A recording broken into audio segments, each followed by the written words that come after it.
Welcome to the Roots Revival with Food Prude, where we're going back to our roots and learning old-fashioned ways in a modern world. Hi, I'm Laura Lawrence, and I'm glad you're here with me. All right, so raising your own meat birds in your backyard is just a fabulous way to be able to be connected with nature and to grow your own food and to raise your own food, and that you know how it's being raised and grown, right? That's a big part of what I'm always trying to talk about, is creating that legacy of food and health to make those great choices for you and your family. And this one happens to be about raising your own meat birds. So come along in this 4-part series as we cover the whole entire process from start to beginning. It's going to take us over the next several weeks for us to do it because I just got the baby chicks in. I'm going to show you what our setup is, how to order them, and then we're also going to cover like when they transition from being inside like a coop where it's warm and all the good stuff there to where they start to go out into the chicken tractors, and they start to go out into our pastures here, covered in chicken tractors where they're safe. But we move them 2 to 3 times a day, and we will move them in new spots all the time, constantly rotating, just so they have a lot of fresh grass. And we of course feed them the organic food as well. Got the water, there's the bugs, there's the soil, there's the microbes and the microorganisms, all this fabulous stuff that these birds are able to get over the 8 weeks that we are rotating them in the pasture. So it's a great way to do that. Now you might be asking, well, how much space do I need? That's going to be dependent on how many birds that you have and how much actual space you have to physically move them. When they get later on in their 8-week life, they need to be moved that 3 times a day because they do a lot of pooping, and you don't want them sitting in the poop. Plus you want to give them fresh stuff all the time, right? So they're happier. But you don't have to do that first couple of weeks, about 3 weeks or so, depending on your weather. They're in like a warmer spot in the coop with pine shavings that you're constantly cleaning out.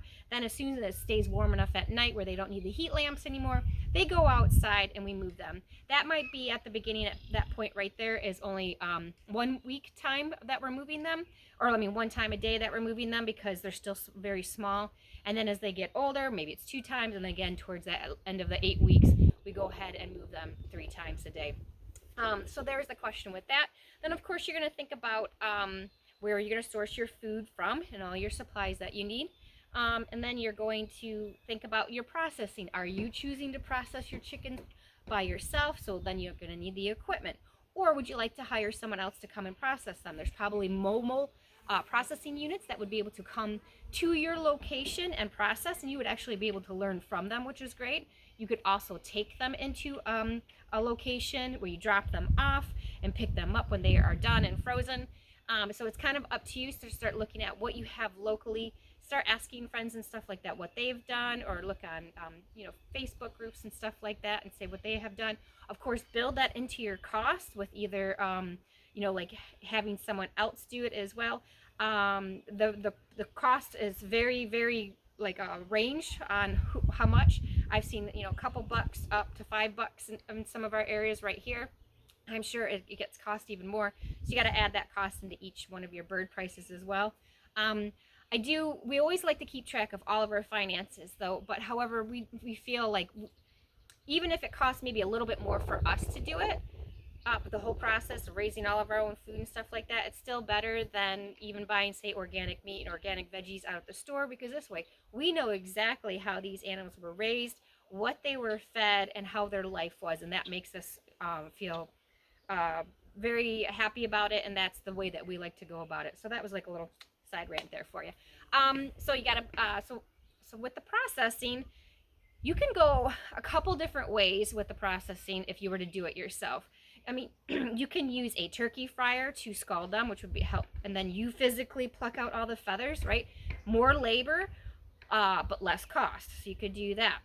You could start to move into a feather that does it, or there's instead of the turkey fryer, there's actually ones that's just hot water and it spins it and does it at the same time.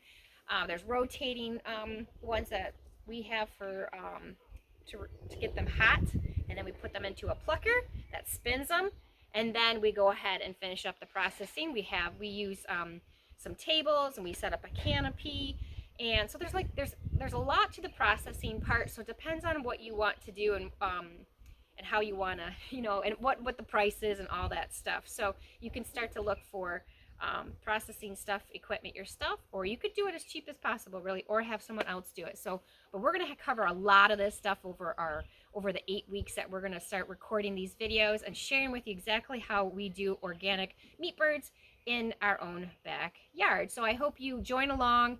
Please ask questions.